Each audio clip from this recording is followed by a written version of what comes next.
തമ്പുരാനെ, വിശുദ്ധ കുരിശിൻ്റെ അടയാളത്താൽ ഞങ്ങളുടെ ശത്രുക്കളിൽ നിന്ന് ഞങ്ങളെ രക്ഷിക്കുക. ഞങ്ങളുടെ തമ്പുരാനെ, പിതാവിൻ്റെയും പുത്രൻ്റെയും പരിശുദ്ധാത്മാവിൻ്റെയും നാമത്തിൽ ആമേൻ.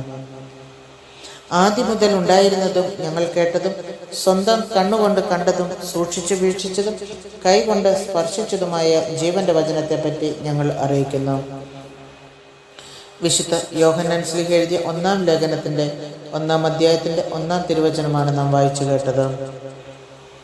ഹോസിയ പ്രവാചകന്റെ പുസ്തകത്തിൽ നിന്നുള്ള വായന. ആമുഖം. BC 8-ാം ശതകത്തിൻ്റെ ഉത്തരാർദ്ധത്തിൽ വടക്കൻ രാജ്യമായ ഇസ്രായേലിൽ ജെറോബോവാമിൻ്റെ അന്തിമ നാളുകളിലാണ് ഹോസിയ പ്രവാചക ദൗത്യം ആരംഭിച്ചത്. BC 746. ഇസ്രായേലിൻ്റെ തിരോധാനത്തിൽ കലാശിച്ച സീറോ എഫ്രായിം യുദ്ധത്തിനിടയിൽ പ്രവാചകൻ രംഗം വിട്ടിരിക്കണം. BC 734. പ്രധാനമായും ഇസ്രായേലിനെ എഫ്രായിം ഉദ്ദേശിച്ചാണ് പ്രവചനങ്ങളെങ്കിലും ചിലപ്പോഴൊക്കെ യൂദായും പരാമർശന വിഷയമാകുന്നുണ്ട്. 14 അധ്യായങ്ങളുള്ള ഹോസിയയുടെ പുസ്തകത്തിൻ്റെ ആദ്യത്തെ 3 അധ്യായങ്ങളിൽ സ്വന്തം വിവാഹ ജീവിതത്തിൻ്റെ പശ്ചാത്തലത്തിൽ ഇസ്രായേലും ദൈവവും തമ്മിലുള്ള ബന്ധത്തെ ചിത്രീകരിക്കാൻ ശ്രമിച്ചിരിക്കുകയാണ് പ്രവാചകൻ. ഇസ്രായേലിൻ്റെ അവിശ്വസ്തതയും പാതകങ്ങളും എടുത്തുകാട്ടി അവർക്കെതിരെ വിധി പ്രസ്താവിക്കുകയാണ് അടുത്ത 10 അധ്യായങ്ങളിൽ. പശ്ചാത്താപത്തിനുള്ള ആഹ്വാനവും രക്ഷയുടെ വാഗ്ദാനവുമാണ് അവസാന അധ്യായത്തിൽ. ജനത്തിൻ്റെ അവിശ്വസ്തതയും അകൃത്യങ്ങളും മറന്ന് അവരെ തൻ്റെ സ്നേഹത്തിലേക്ക് തിരിച്ചു കൊണ്ടുവരുന്ന ദൈവത്തിൻ്റെ അനന്തമായ കാരുണ്യത്തിൻ്റെ പ്രഘോഷണമാണ് ഹോസിയയുടെ പുസ്തകം. ഹോസിയയുടെ പുസ്തകം അധ്യായം 1. ഹോസിയയുടെ മക്കൾ. ഉസിയ, യോത്താം, ആഹാസ്, ഹെസക്യ എന്നിവർ യൂദായുടെയും യോവാഷിൻ്റെ മകൻ ജെറോബോവാം ഇസ്രായേലിൻ്റെ രാജാക്കന്മാരായിരുന്ന കാലത്ത് ബേരിയുടെ മകൻ ഹോസിയയ്ക്ക് കർത്താവിൻ്റെ അരുളപ്പാടുണ്ടായി. ഹോസിയ വഴി കർത്താവ് നൽകിയ സന്ദേശത്തിൻ്റെ തുടക്കം അവിടുന്ന് അരുളി ചെയ്തു: നീ പോയി ഒരു വേശ്യയെ വിവാഹം ചെയ്ത് അവളിൽ നിന്ന് മക്കളെ നേടുക. കാരണം ദേശം കർത്താവിനെ പരിത്യജിച്ച് വേശ്യാവൃത്തിയിൽ മുഴുകിയിരിക്കുന്നു. അവൻ പോയി ദിബ്ലായിമിന്റെ പുത്രിയായ ഗോമറിനെ പരിഗ്രഹിച്ചു. അവൾ ഗർഭം ധരിച്ചൊരു പുത്രനെ പ്രസവിച്ചു. കർത്താവ് ഹോസിയയോട് പറഞ്ഞു, അവന് ജസ്രയേൽ എന്ന് പേരിടുക. കാരണം ജസ്രയേലിലെ രക്തച്ചൊരിച്ചിലിന് യേഹൂവിൻ്റെ കുടുംബത്തെ താമസമെന്നെ ഞാൻ ശിക്ഷിക്കും. ഇസ്രായേൽ ഭവനത്തിൻ്റെ രാജ്യത്വം ഞാൻ അവസാനിപ്പിക്കും. അന്ന് ജസ്രയേൽ താഴ്വരയിൽ വെച്ച് ഇസ്രായേലിൻ്റെ വില്ല് ഞാൻ ഒടിക്കും. അവൾ വീണ്ടും ഗർഭം ധരിച്ച് ഒരു പുത്രിയെ പ്രസവിച്ചു. കർത്താവ് ഹോസിയയോട് അരുളി ചെയ്തു, നീ അവൾക്ക് കരുണ ലഭിക്കാത്തവൾ എന്ന് പേരിടുക. കാരണം ഞാൻ ഇസ്രായേൽ ഭവനത്തോട് ഇനി കരുണ കാണിക്കുകയോ അവരുടെ തെറ്റുകൾ ക്ഷമിക്കുകയോ ഇല്ല. എന്നാൽ യൂദാ ഗോത്രത്തോട് ഞാൻ കരുണ കാണിക്കും. വില്ലോ വാളോ യുദ്ധമോ കുതിരയോ കുതിരപ്പട്ടാളമോ അല്ല, അവരുടെ ദൈവമായ കർത്താവ് തന്നെ അവരെ രക്ഷിക്കും. കരുണ ലഭിക്കാത്തവളുടെ മുലകുടി മാറിയപ്പോൾ ഗോമർ ഗർഭം ധരിച്ച് ഒരു പുത്രനെ പ്രസവിച്ചു. കർത്താവ് അരുളി ചെയ്തു, അവൻ എൻ്റെ ജനമല്ല എന്ന് നീ പേരിടുക. കാരണം നിങ്ങൾ എൻ്റെ ജനമല്ല, ഞാൻ നിങ്ങളുടെ ദൈവവുമല്ല. എങ്കിലും ഇസ്രായേൽ ജനം കടൽ തീരത്തെ മണൽത്തരി പോലെ അപരിമേയവും സംഖ്യാതീതവുമാകും. നിങ്ങൾ എൻ്റെ ജനമല്ല എന്ന് പറഞ്ഞതിന് പകരം ജീവിക്കുന്ന ദൈവത്തിൻ്റെ പുത്രർ എന്ന് അവരെ പറ്റി പറയപ്പെടും. യൂദായിലെയും ഇസ്രായേലിലെയും ജനം ഒന്നിച്ചു ചേരും. അവർ തങ്ങൾക്കായി ഒരു തലവനെ നിയമിക്കും. അവർ ദേശത്ത് പടർന്ന് ഐശ്വര്യം പ്രാപിക്കും. ജെറുസലേമിൻ്റെ ദിനം മഹത്വപൂർണ്ണമായിരിക്കും. ഹോസിയയുടെ പുസ്തകം അധ്യായം 2. അവിശ്വസ്തയായ ഭാര്യ. നിങ്ങളുടെ സഹോദരന്മാരെ എൻ്റെ ജനമെന്നും സഹോദരിമാരെ അവർക്ക് കരുണ ലഭിച്ചു എന്നും വിളിക്കുക. നിങ്ങളുടെ അമ്മയോട് വാദിക്കുക. വേശ്യാവൃത്തി വലിച്ചെറിയാനും മാറിൽ നിന്ന് പരസംഗം തുടച്ചു മാറ്റാനും അവളോട് വാദിക്കുക. അവൾ എൻ്റെ ഭാര്യയല്ല, ഞാൻ അവളുടെ ഭർത്താവുമല്ല. അല്ലെങ്കിൽ ഞാൻ അവളെ വസ്ത്രാക്ഷേപം ചെയ്യും. പിറന്ന നാളിലെന്ന പോലെ അവളെ ഞാൻ നഗ്നയാക്കും. ഞാൻ അവളെ വിജനപ്രദേശം പോലെയും വരണ്ട നിലം പോലെയുമാക്കും. ദാഹിച്ചു മരിക്കാൻ ഞാൻ അവൾക്ക് ഇടവരുത്തും. അവളുടെ മക്കളോടും എനിക്ക് ദയ ഉണ്ടാവുകയില്ല. അവർ ജാരസന്തതികളാണ്. അവരുടെ അമ്മ പരസംഗം ചെയ്തു. അവരെ ഗർഭം ധരിച്ചവൾ ലജ്ജാകരമായി പ്രവർത്തിച്ചു. എനിക്ക് ഭക്ഷണവും വെള്ളവും കമ്പിളിയും ചണവസ്ത്രങ്ങളും എണ്ണയും സുഗന്ധദ്രവ്യങ്ങളും തരുന്ന കാമുകന്മാരുടെ പിന്നാലെ ഞാൻ പോകും എന്നവൾ പറഞ്ഞു. അതിനാൽ ഞാൻ അവളുടെ പാത മുള്ളുവേലി കെട്ടി അടയ്ക്കും. അവൾക്ക് വഴി കണ്ടെത്താനാവാത്ത വിധം അവൾക്കെതിരെ മതിൽ കെട്ടി ഉയർത്തും. അവൾ കാമുകന്മാരെ പിന്തുടരും, എന്നാൽ ഒപ്പം എത്തുകയില്ല. അവരെ അന്വേഷിക്കും, കണ്ടെത്തുകയില്ല. അപ്പോൾ അവൾ പറയും, ഞാൻ എൻ്റെ ആദ്യ ഭർത്താവിൻ്റെ അടുത്തേക്ക് മടങ്ങും. ഇന്നത്തേക്കാൾ ഭേദമായിരുന്നു അന്ന്. അവൾക്ക് ധാന്യവും വീഞ്ഞും എണ്ണയും കൊടുത്തതും അവർ ബാലിനർപ്പിച്ചിരുന്ന പൊന്നും വെള്ളിയും കൊണ്ട് അവളെ സമ്പന്നയാക്കിയതും ഞാനാണെന്ന് അവൾ മനസ്സിലാക്കിയില്ല. അതിനാൽ കൊയ്ത്തുകാലമാകുമ്പോൾ എൻ്റെ ധാന്യവും വിളവെടുപ്പ് വരുമ്പോൾ എൻ്റെ വീഞ്ഞ് ഞാൻ തിരിച്ചെടുക്കും.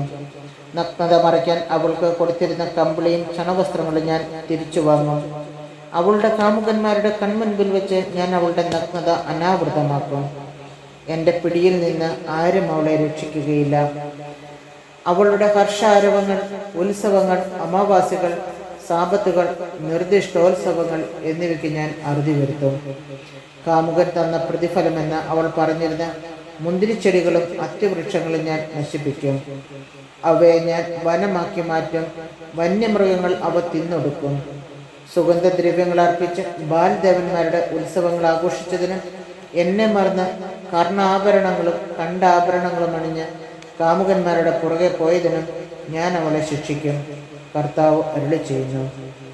ഞാൻ അവളെ വശീകരിച്ച് വിജനപ്രദേശത്തേക്ക് കൊണ്ടുവരും. അവളോട് ഞാൻ കൃത്യമായി സംസാരിക്കും. അവിടെ വെച്ച് ഞാൻ അവൾക്ക് അവളുടെ മുന്തിരിത്തോട്ടങ്ങൾ നൽകും. ആക്കോർ താഴ്വര ഞാൻ പ്രത്യാശയുടെ കവാടമാക്കും. അവളുടെ യുവത്വത്തിൽ എന്ന പോലെ, ഈജിപ്തിൽ നിന്ന് അവൾ പുറത്തു വന്നപ്പോഴെന്ന പോലെ അവിടെ വെച്ച് അവൾ എൻ്റെ വിളി കേൾക്കും.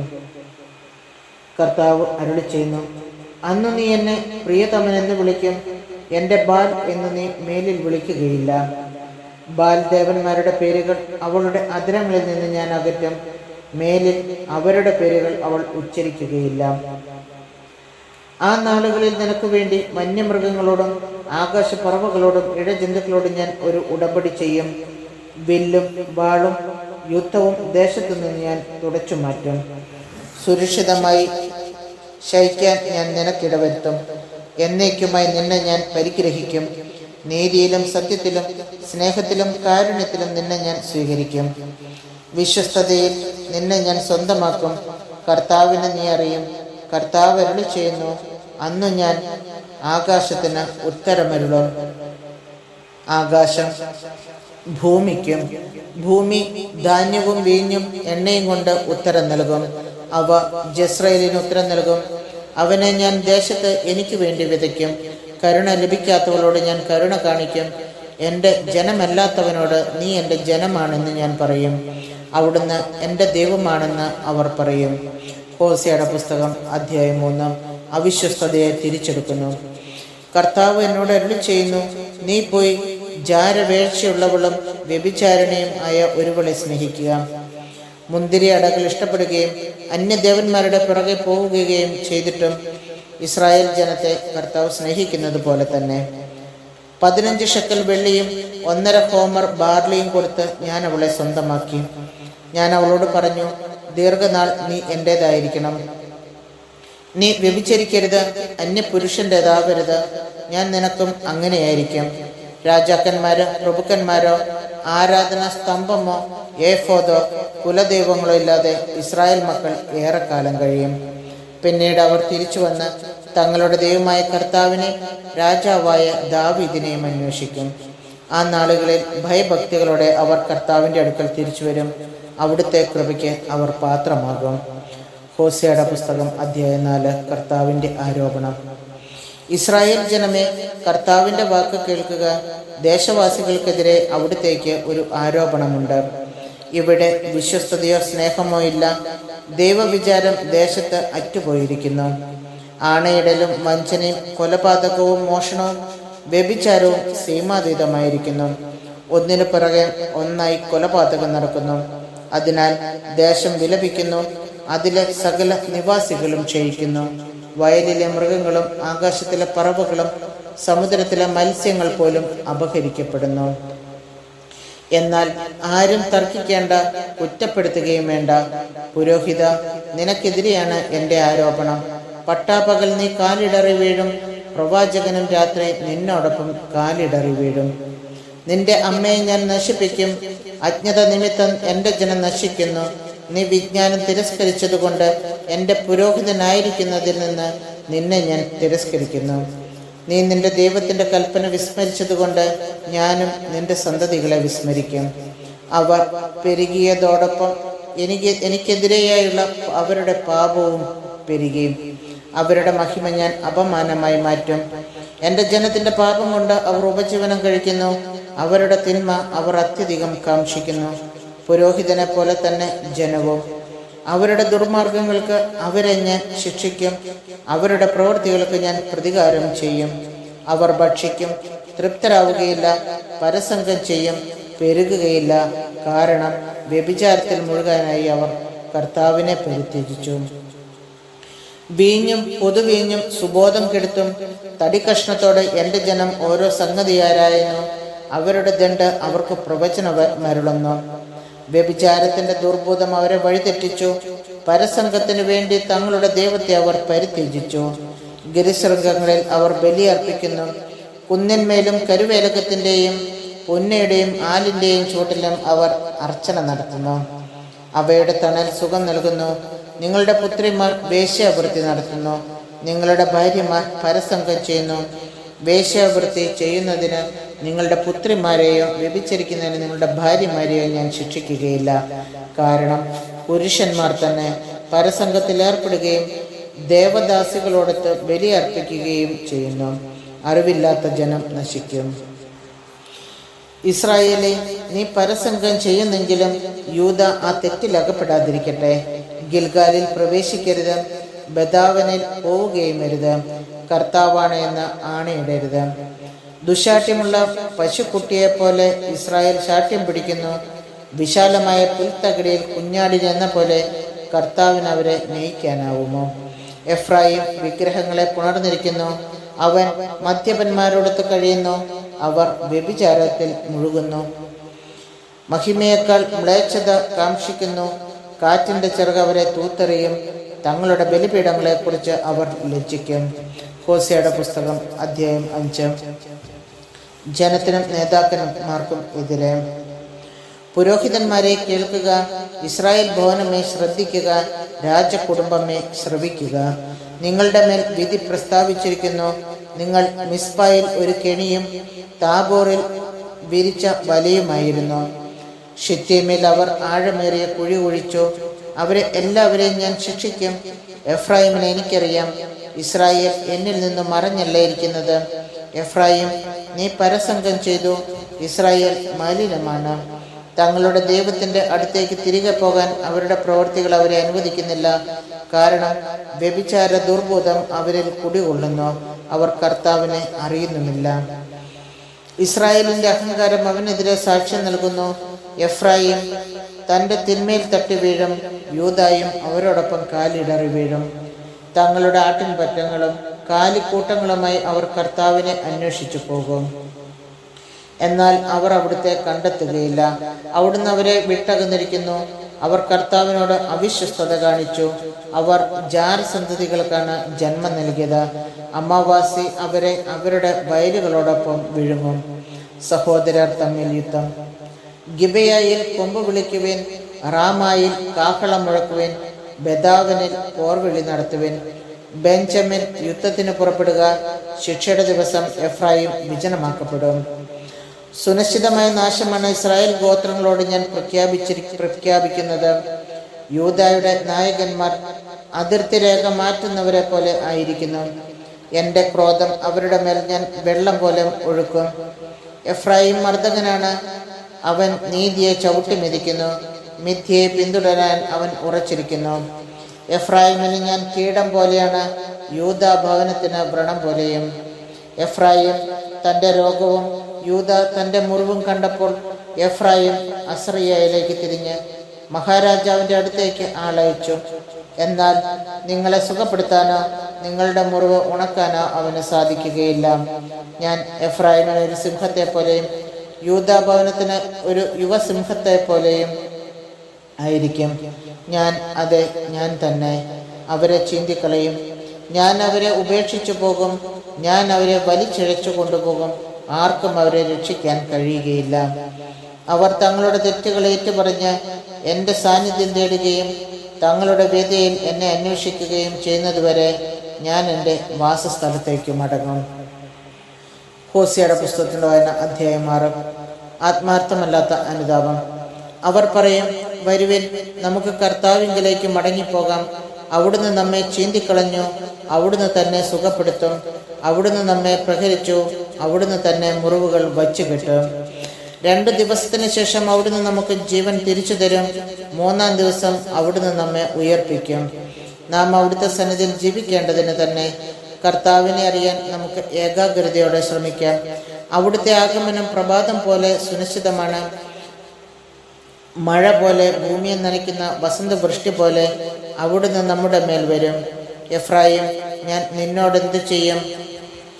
യൂദ, ഞാൻ നിന്നോടെന്ത് ചെയ്യും? നിന്റെ സ്നേഹം പ്രഭാതമേഘം പോലെയും മാഞ്ഞു പോകുന്ന മഞ്ഞുതുള്ളി പോലെയുമാണ്. അതുകൊണ്ട് പ്രവാചകന്മാർ വഴി അവരെ ഞാൻ വെട്ടിവീഴ്ത്തി. എൻ്റെ അധരങ്ങളിൽ നിന്ന് പുറപ്പെടുന്ന വാക്കുകളാൽ അവരെ ഞാൻ വധിച്ചു. എൻ്റെ വിധി പ്രകാശം പോലെ പരക്കുന്നു.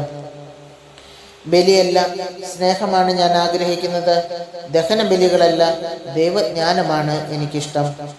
എന്നാൽ ആദാമിൽ വെച്ച് അവർ ഉടമ്പടി ലംഘിച്ചു. അവിടെ വെച്ച് എന്നോടവർ അവിശ്വസ്തത കാണിച്ചു. ദുഷ്കർമ്മികളുടെ നഗരമാണ് ഗിലെയാദ്. അവിടെ രക്തമൊഴുകിയ ചാലുകൾ കാണാം. പതിയിരിക്കുന്ന കവർച്ചക്കാരെ പോലെ പുരോഹിതർ സംഘം ചേർന്നിരിക്കുന്നു. ശെഖേമിലേക്കുള്ള വഴിയിൽ അവർ കൊല നടത്തുന്നു. അതെ, അവർ ഹീനകൃത്യം ചെയ്യുന്നു. ഇസ്രായേൽ ഭവനത്തിൽ ഞാൻ ഭീകരമായൊരു കാര്യം കണ്ടു. എഫ്രായിമിന്റെ പരസംഘം അവിടെയാണ്. ഇസ്രായേൽ മലിനമായിരിക്കുന്നു. എൻ്റെ ജനത്തിൻ്റെ ഭാഗതയെ നിർണയിക്കുമ്പോൾ യൂദ, നിനക്കും ഞാൻ ഒരു കൊയ്ത്ത് നിശ്ചയിച്ചിട്ടുണ്ട്. ഹോസിയയുടെ പുസ്തകത്തിൻ്റെ വായന അധ്യായം 7. ഇസ്രായേലിലെ ഉപജാപങ്ങൾ. ഞാൻ ഇസ്രായേലിനെ സുഖപ്പെടുത്താൻ ഒരുങ്ങുമ്പോൾ എഫ്രായിമിന്റെ അഴിമതിയും സമരിയയുടെ അകൃത്യങ്ങളും വെളിപ്പെടും. അവർ വ്യാജമായി പെരുമാറുന്നു. കള്ളൻ അകത്ത് കടക്കുന്നു. കവർച്ചക്കാരൻ പുറത്ത് കൊള്ള നടത്തുന്നു. അവരുടെ ദുഷ്കർമ്മങ്ങൾ ഞാൻ ഓർക്കുന്നുവെന്ന് അവർക്ക് ചിന്തയില്ല. അവരുടെ പ്രവൃത്തികൾ അവരെ വലയം ചെയ്തിരിക്കുന്നു. അവ എൻ്റെ കൺമുൻപിലുണ്ട്. തങ്ങളുടെ ദുഷ്ടത കൊണ്ട് അവർ രാജാവിനെ സന്തോഷിപ്പിക്കുന്നു. വഞ്ചന കൊണ്ട് പ്രഭുക്കന്മാരെയും. അവർ വ്യഭിചാരികളാണ്. ചുട്ടുപഴുത്ത അടുപ്പ് പോലെയാണ് അവർ. മാവ് കുഴയ്ക്കുന്നത് മുതൽ അത് പുളിക്കുന്നത് വരെ മാത്രമേ അതിൽ തീ ആളിക്കത്താതിരിക്കുകയുള്ളൂ. നമ്മുടെ രാജാവിൻ്റെ ഉത്സവദിനത്തിൽ പ്രഭുക്കന്മാർ വീഞ്ഞിൻ്റെ ലഹരിയിൽ ദഹിച്ചു. നിന്ദകരമായി അവൻ കൈ കോർത്തു പിടിച്ചു. ഗൂഢാലോചന കൊണ്ട് അവരുടെ ഹൃദയം തീച്ചൂള പോലെ ജ്വലിക്കുന്നു. രാത്രി മുഴുവൻ അവരുടെ കോപം മങ്ങിക്കിടക്കുന്നു. പ്രഭാതമാകുമ്പോൾ അത് ആളിക്കത്തുന്നു. അവർ അടുപ്പ് പോലെ ചുട്ടുപഴുത്തിരിക്കുന്നു. തങ്ങളുടെ ഭരണാധിപന്മാരെ അവർ വിഴുങ്ങുന്നു. അവരുടെ രാജാക്കന്മാർ നിലം പതിച്ചു. അവരാരും എന്നെ വിളിച്ചപേക്ഷിക്കുന്നില്ല.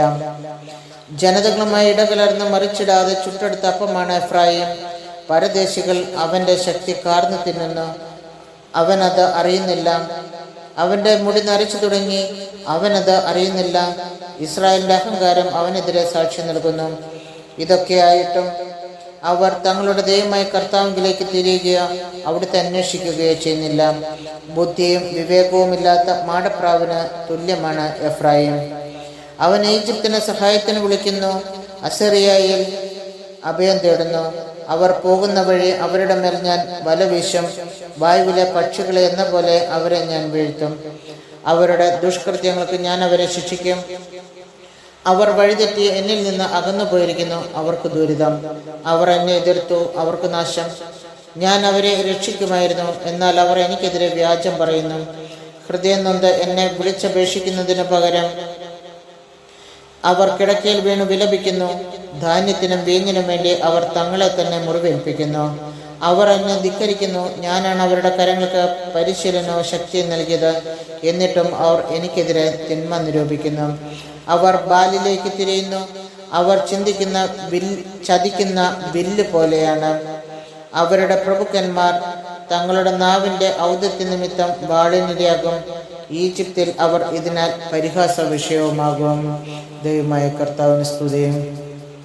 സ്വർഗസ്ഥനായ ഞങ്ങളുടെ പിതാവേ, അങ്ങയുടെ നാമം പൂജിതമാകണമേ. അങ്ങയുടെ രാജ്യം വരണമേ. അങ്ങയുടെ ഹിതം സ്വർഗത്തിലെ പോലെ ഭൂമിയിലാണമേ. അന്നു വേണ്ടുന്ന ആഹാരം ഞങ്ങൾക്ക് തരണമേ. ഞങ്ങളുടെ കടക്കാരോട് ഞങ്ങൾ ക്ഷമിച്ചിരിക്കുന്ന പോലെ ഞങ്ങളുടെ കടങ്ങൾ ഞങ്ങളോട് ക്ഷമിക്കണമേ. ഞങ്ങൾ പ്രലോഭനത്തിന് വേണ്ടിയാകരുതേ, ദുഷ്ടാരൂപി ഞങ്ങളുടെ രക്ഷണമേ. ആമേൻ. കൃപ നിറഞ്ഞ മറിയമേ, നിനക്ക് സമാധാനം. കർത്താവ് നിന്നോടുകൂടെ സ്ത്രീകളിൽ നിന്ന് വാഴ്ത്തപ്പെട്ടുള്ളതാകുന്നു. നിന്റെ ഉദരഫലമായി നമ്മുടെ കർത്താവ് യേശുമിശിഹാ അനുഗ്രഹിക്കപ്പെട്ടവനാകുന്നു. ശുദ്ധമായ മറിയമേ, തമ്പുരാന്റെ അമ്മേ, പാപികളായി ഞങ്ങൾക്ക് വേണ്ടി ഇപ്പോഴും ഞങ്ങളുടെ മരണസമയത്തും തമ്പുരാനോട് അപേക്ഷിക്കണമേ. ആമേൻ. പിതാവിനും പുത്രനും പരിശുദ്ധാത്മാവിനും സ്തുതി, അതിലെ പോലെ എപ്പോഴും നയിക്കും. ആമേൻ.